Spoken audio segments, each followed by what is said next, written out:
Okay, welcome to what I would say is the camera comparison of the year. We've got the three companies that I would say make the best smartphone cameras, and these are pretty much their best smartphones. So, welcome to Huawei P40 Pro, Galaxy S20 Ultra versus iPhone 11 Pro Max. Let's do this. To get one thing straight, the P40 Pro's strength is really in photos, but just before we get to that, the company have made improvements to video too. All three phones can record 4K video at 60 frames per second. The Samsung can even do 8K, but that comes with its own set of caveats, and I wouldn't really recommend using it. Anyways, when you're just filming standard video in the daytime, the main differentiator is really just the style that each company has opted for. iPhone sticks closest to reality, Samsung takes that reality and adds a little bit of extra vibrance, and Huawei's is just a little bit different. Gone are the days when Huawei just took the saturation slider and whacked it up to max settings. The P40 Pro's output, if anything, is actually the least saturated in a lot of cases. It's similar to the iPhones, but almost a little bit fainter, and if you look at the bright areas, you can see it does occasionally overexpose. This brightness, though, may well be in part because of its huge camera sensor, which lets a ton of light in, and so when you're in the dark, this potential weakness turns into a strength, and it's pretty much a case of the darker you go, the further behind the other two fall. So let's go really dark, the kind of darkness where Samsung's video is looking like a potpourri of pixels, and the iPhone's, well, you can barely see anything. I'm also going to drop the prices of each of these phones on screen right now, just the UK price, just to give you an idea of how they stack up relative to each other.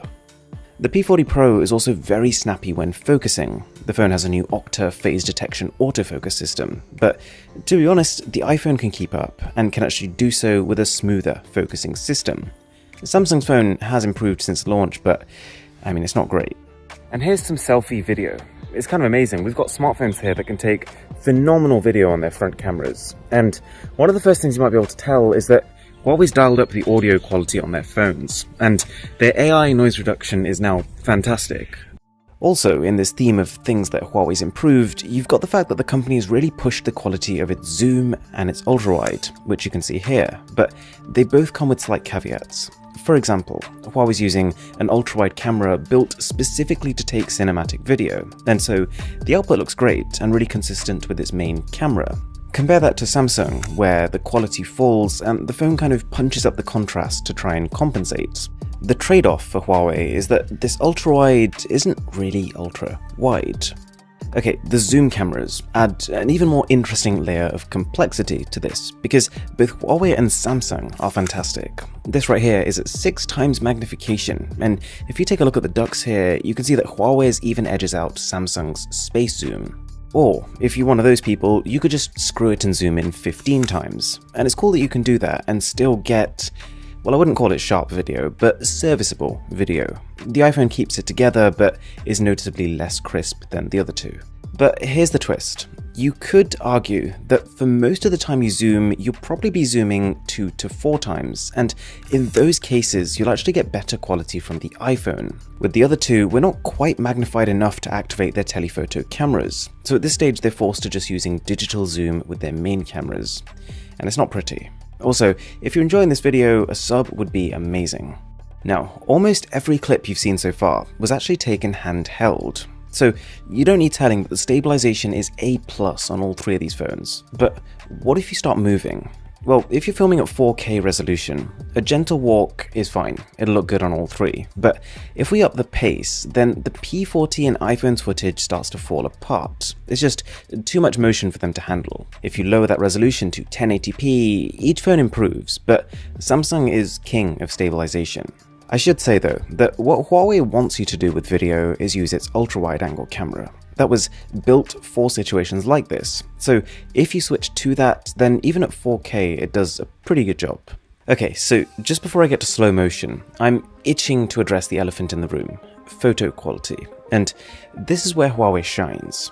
You might well know that past phones from the company have had some, let's say, interesting color processing algorithms, but it definitely feels like this has been tweaked to focus on natural shots, with again, as with video, this slightly faded look on default settings. One thing that becomes quite apparent here is the sheer size of the sensors on Huawei and Samsung. Large sensors equals big depth of field, or in other words, crisp foregrounds and nicely blurred backgrounds. You're almost taking photos that look like portrait mode shots without actually needing to use fake portrait mode. If you actually do use portrait mode, like here, you can obviously have as much background blur as you want. And I'd say iPhones have been the gold standard for portrait mode for a while, and even though Huawei has made leaps and bounds, that doesn't change here. All phones take good quality ultra-wide photos, during the day at least, but as with video, quite apparent is Huawei's not so wide angle. Samsung and Apple's shots are just more dramatic. Zoom, when taking photos, is maybe the most interesting part of this comparison. On paper you might think that Huawei's got this one in the bag. After all, it has a 5 times optical zoom versus Samsung's 4 times, but not quite. Samsung's zoom camera may have less magnification, but it has a higher resolution. So for photos, when you start zooming in crazy numbers, Samsung has more room to crop inside its image. The big question, though, for a lot of people is which one captures more detail? Huawei has a 50 megapixel main camera, Samsung has a 108 megapixel one, and Apple 12. So if you take a max resolution shot on each and crop all the way in, the result is about what it sounds like on paper. But here's the thing, almost all the time you won't be capturing max resolution photos. They take time to process, they suck up a ton of your storage, and they have less dynamic range. So by default, all phones are set to a much lower resolution, 12.5 megapixel on Huawei and 12 for the other two. So in terms of general photo detail, there really isn't that much in it. But wait, there's another twist. A lot of the photos I take, and I'm sure a lot of the ones that you take, they're not in ideal lighting conditions. And as soon as you start moving away from broad daylight, Huawei steamrolls. If we crop into this shot here, there's an immediate difference in how much information is being captured. If we go darker, that trend is somewhat exaggerated. Again, this is not using the night mode on the phones, just auto. The only thing I would say about Huawei is that it sometimes can slightly overcompensate on cool tones when shooting in low light. What about night mode then? So each of these phones comes with a night mode that lets you hold them steady for a few seconds and capture more information. And to give you an idea, this is that same photo taken using night mode on all three. Back to normal and night mode.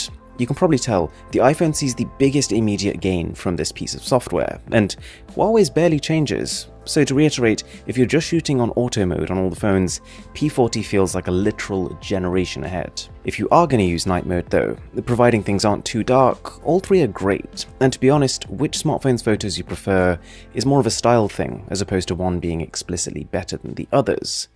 But if you get really dark, then Samsung starts acting up. When things get so dark that Samsung can't draw out finer details, then rather than just keeping the image dark like the iPhone does, it has a tendency in night mode to just brighten anyways, and I think it looks pretty odd. I tried this on both Exynos and Snapdragon S20 Ultras, and they behave similarly.